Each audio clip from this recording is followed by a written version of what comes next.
சிலுவை என்றவுடன் நமக்கு ஞாபகம் வருவது தவக்காலம்.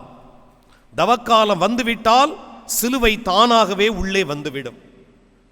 உடனடியாக ஆலயத்திற்கு முன்பாக ஒரு அழகான சிலுவை வைக்கப்படும். சிகப்பு கலரிலே அது டெக்கரேட் பண்ணப்படும். அதை சுற்றி மலைகளெல்லாம் உருவாக்கப்படும். எனவே சிலுவை என்ற சிந்தனை நமக்கு பெரும்பாலும் தவக்காலத்தை ஒட்டியதாகவே இருப்பதை பார்க்கின்றோம். அதனால்தான் தவக்காலத்தில் வெள்ளிக்கிழமைகள் சிலுவை பாதை செய்கின்றோம்.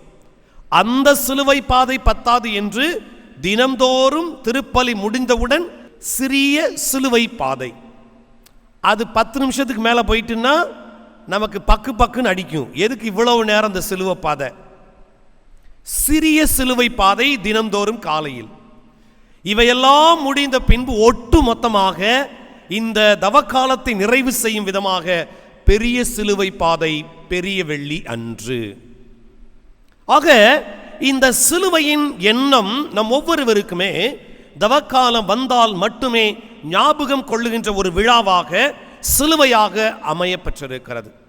காரணம், அந்த நேரத்தில் தவக்காலத்தில் நாம் கொண்டாடுகின்ற அந்த சிலுவை பாதைகள், சிலுவை எண்ணங்கள், சிலுவையை பற்றிய சிந்தனைகள் எல்லாம் பெரும்பாலும் பரிதாபத்திற்குரியதாக, ஏதோ ஒன்றை இழந்து விட்டதாக நமக்கு சுட்டி காட்டுவதை நாம் உணர்ந்திருக்கின்றோம். ஆனால் இன்று நம்முடைய தாய் திரு அவை நமக்கு ஒரு அழகான வெற்றியின் விழாவை தருகிறது.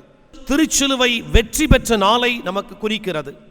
திருச்சிலுவை மகிமையடைந்த நாளை நமக்கு சுட்டி காட்டுகிறது. திருச்சிலுவை மாட்சி பெற்ற நாளை இன்று கொண்டாடுகிறோம். எனவே நமக்காக தன்னையே சிலுவையை சுமந்து நமக்காக அந்த சிலுவையில் ரத்தம் சிந்திய ஆண்டவருக்கு எல்லோருமே நன்றி சொல்ல கடமைப்பட்டிருக்கிறோம். அன்பு மக்களே, இந்த மறையுரையை 3 தலைப்புகளில் ஆற்றுகிறேன். 1, திருச்சிலுவை என்றால் என்ன? 2, திருச்சிலுவை எப்படிப்பட்டது? 3, திருச்சிலுவையினால் நான் பெற்ற பயன் என்ன? What we have received from the Holy Cross. எனவே இந்த 3 கேள்விகளுக்கு மட்டும் பதில் தேடுவோம்.